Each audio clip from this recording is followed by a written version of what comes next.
Préstale atención a estos datos mientras yo voy estableciendo contacto telefónico con Nieves Manrique. Dice, anualmente cerca de 240 millones de niñas y niños son abusados sexualmente. Según un reportaje realizado por el Pitazo TV, aproximadamente el 25% de todas las mujeres y el 10% de todos los hombres han tenido una experiencia de abuso sexual antes de los 18 años de edad. Alarmante y triste.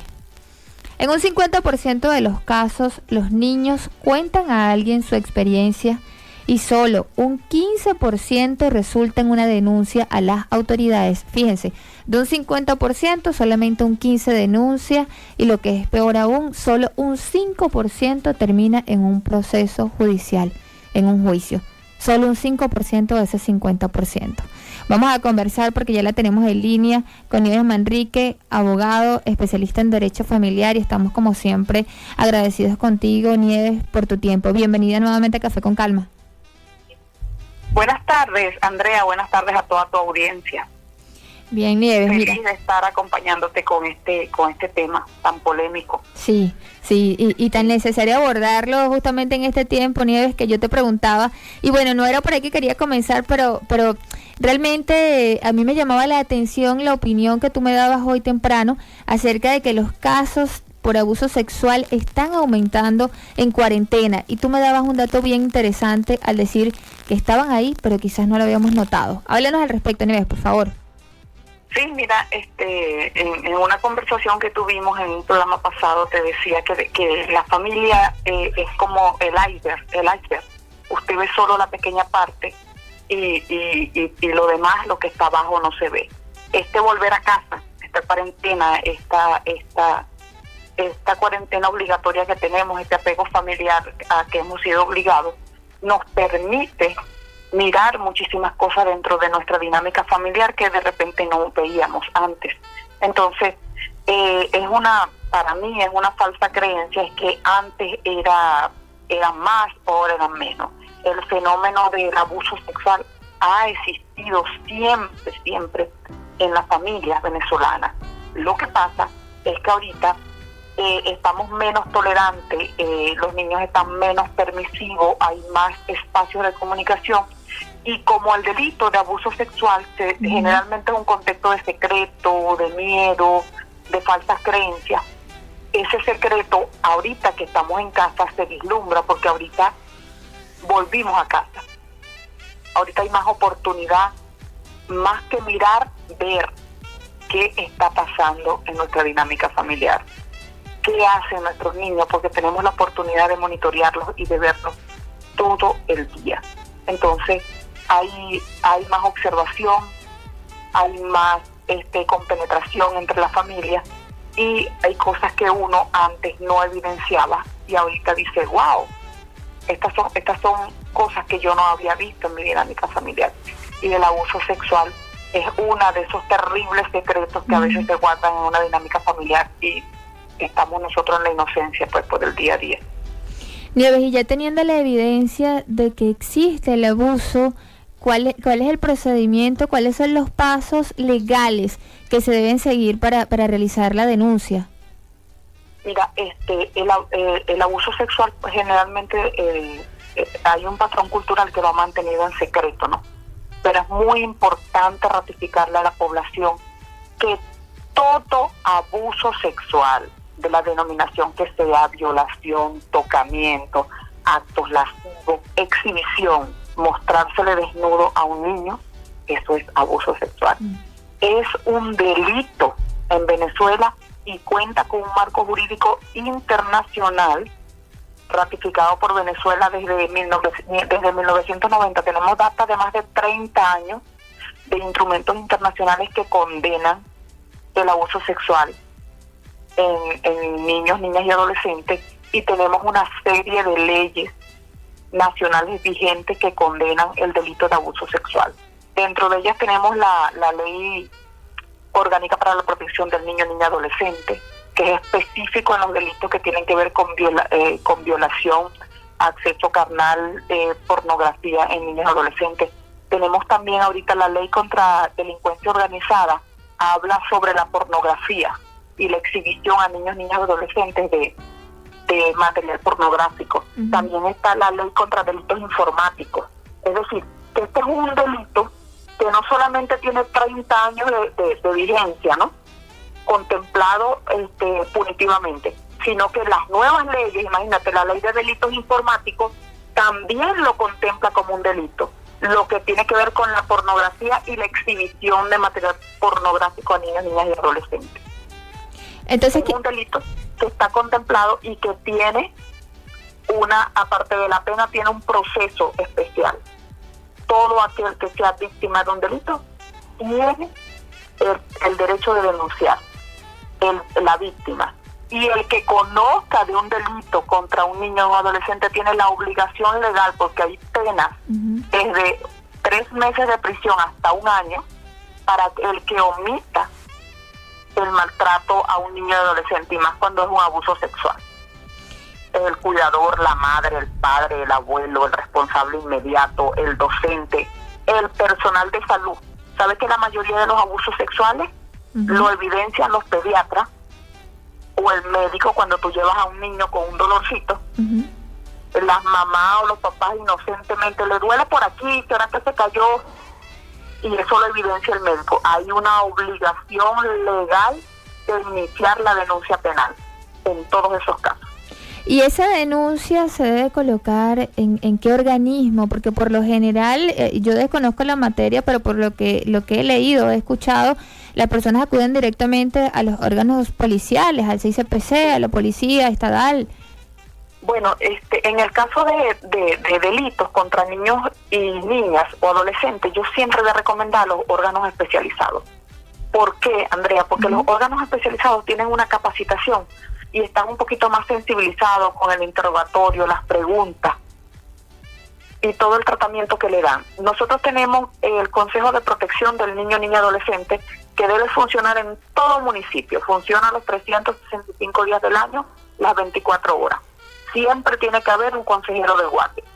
Ellos reciben la denuncia e inmediatamente dictan una medida de protección para ese niño y adolescente. Ordena la práctica de examen, imparte información oportuna a la víctima y a sus familiares, hace el informe, y en caso de que sea una violación sexual, inmediatamente busca la atención para la prevención de infecciones de transmisión sexual y embarazo, porque eso es importantísimo, el apoyo a la víctima.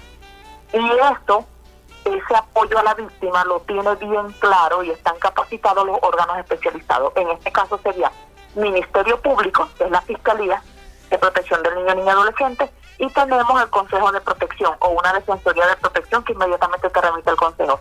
Pero si tú estás en un sitio donde lo único que tienes cerca es una policía, una comisaría, tú puedes ir inmediatamente.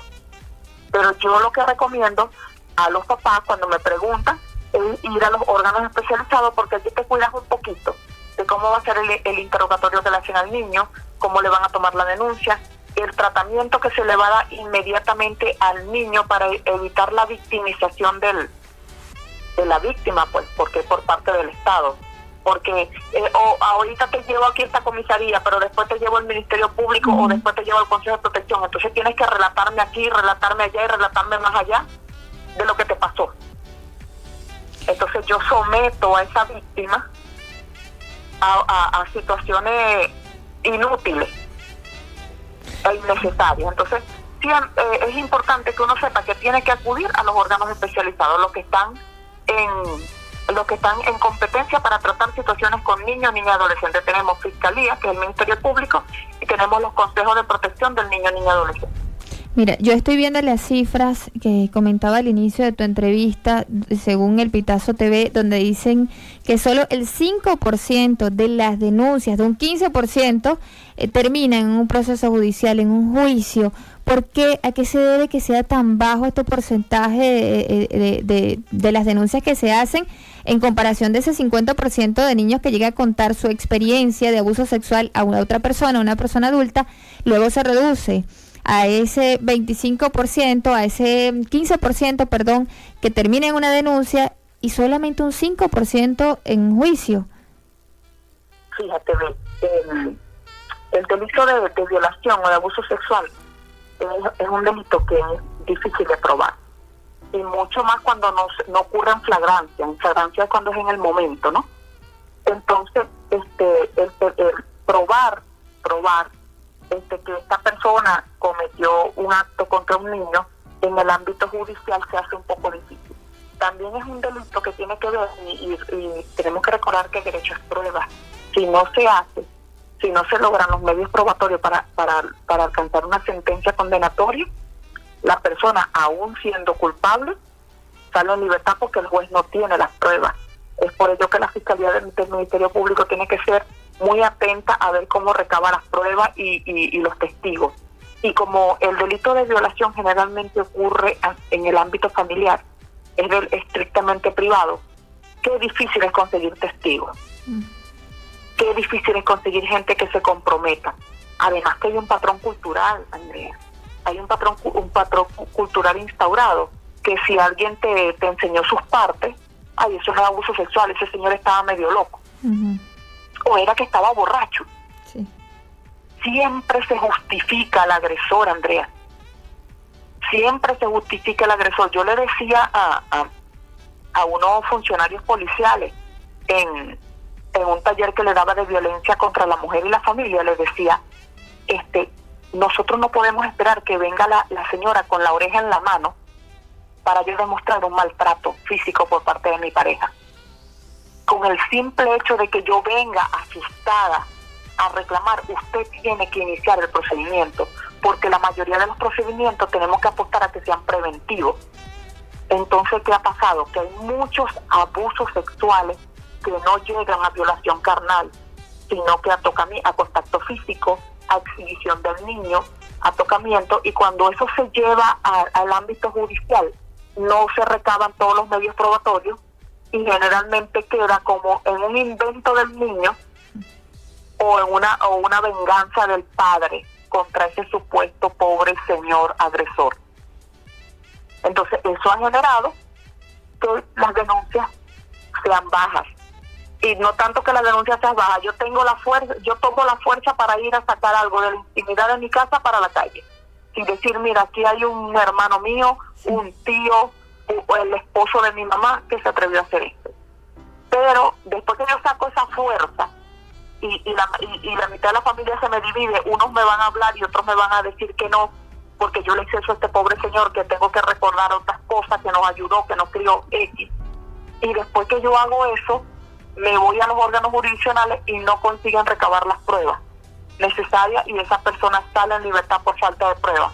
Imagínate lo que representa para la familia. Es por ello que el Estado y los órganos especializados tienen que ser muy cuidadosos con el tratamiento de este tipo de denuncias para que no haya impunidad.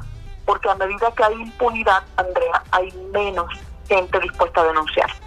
Bueno, a mí me gustaría también abordar, Amos Nieves, el acompañamiento que debe tener el Estado para la víctima y para los familiares, porque ciertamente tú me comentabas algo que yo no vislumbraba hasta que tú me lo dijiste, me lo hiciste notar, que es el hecho de que una persona, por ejemplo, un niño que ha sido abusado por su padrastro o por su papá, y que luego yo formule la denuncia, pero en ese proceso tan largo que tú acabas de describir, le toca regresar al hogar a convivir con el mismo núcleo familiar, que quizás, como tú le acabas de decir, puede ser que empiecen las divisiones dentro de esa familia.